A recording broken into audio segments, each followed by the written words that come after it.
Hi, I'm Peg Tillery. Today on Gardening with Peg, we'll show you some things you can do with vegetables to extend the growing season. Lettuces and radishes are the very easiest thing of all. You cannot fail, trust me. Some people like to precisely plant the seeds so that they don't have to go in and thin. I sort of scatter them and I pull out the ones I don't want, of the radishes, for instance, and use the leaves for in salads. They're peppery, they taste really good. You can actually plant lettuce and radishes almost all year long. Almost every vegetable you can stagger the planting. So say the first week in the month you put in a crop of lettuce and radishes, then the third week in the month you could put in another, and that way you'll have continuous harvest. You would have to, if you're gonna always keep your beds working, you would have to add fertilizers at certain times. These are starts that you can get from your local nurseries. I'm going to mix them in with the radishes and the lettuce. I'm doing this as a demonstration, but I like to plant my beets from seed because then you know that they're going to make their roots straight into the ground. These are the roots that turn into the root crop.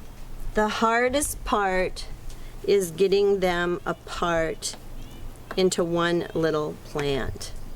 And I've already put fertilizer in here, but if I hadn't, if this bed was empty, I would have mixed some fertilizer in for it. So here's a little beet, and I'm just making a hole with my finger, sticking the little beet seedling in, and then tucking him in amongst the soil, just like that. And there he is. He'll make a beet. Or she, he or she. Let's do a couple more. Let's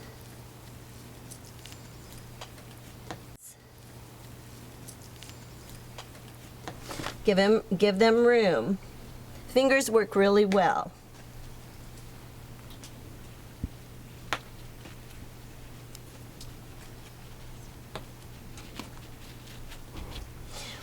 Sometimes there'll be one that's like really tiny, and so you try to, it's called teasing, you just kind of grab it and pull it out, and then that will become compost.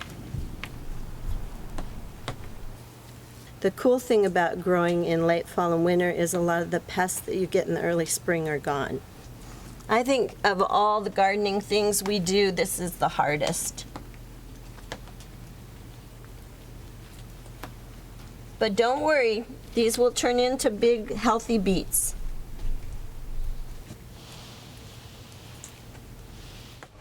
One more little tip, these beds were watered in pretty well, so it makes it a lot easier for the plant, gives the plant a good start because plants need light and moisture, nourishment and water. Just like people, plants need food and liquid to keep them going. If you have any leftover bits from planting things that came in as starts, just kind of dig a hole and just sort of mix it into the soil. It's composting right on site in the beds.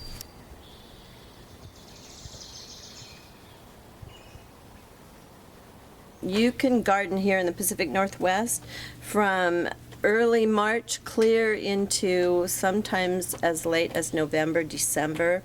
You will also put in crops that you will harvest starting in January and February, and sometimes all winter long. These are beans, they're bush beans. I soaked the seeds first, I recommend that. And they have grown this large in just under 4 weeks. So we'll be harvesting them pretty soon, and we'll harvest them all through to October. These are bush peas. They were starts. They're kind of little, but we already harvested a great snack off them once. And peas don't generally like really hot weather, so now that it's cooling off a little bit, they'll grow pretty well. They'll grow like gangbusters. So with carrot seeds, you basically put in the fertilizers and, rake it all in, and then you just barely sprinkle the seeds on the top. You can do it in rows if you want, or you can do it randomly. I like the random method, but the cool thing about gardening is you as a gardener can change the rules, and if you mess up, you'll just make compost, so don't worry if you mess up. They take a while to germinate.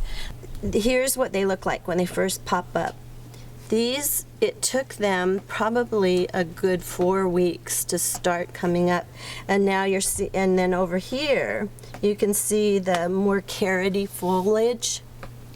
But we'll be picking these and freezing these probably in October, November.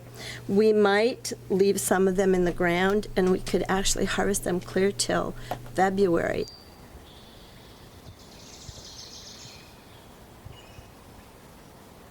So this is a bush zucchini. It's actually 4 zucchinis planted together, and I mounded it up and put them in.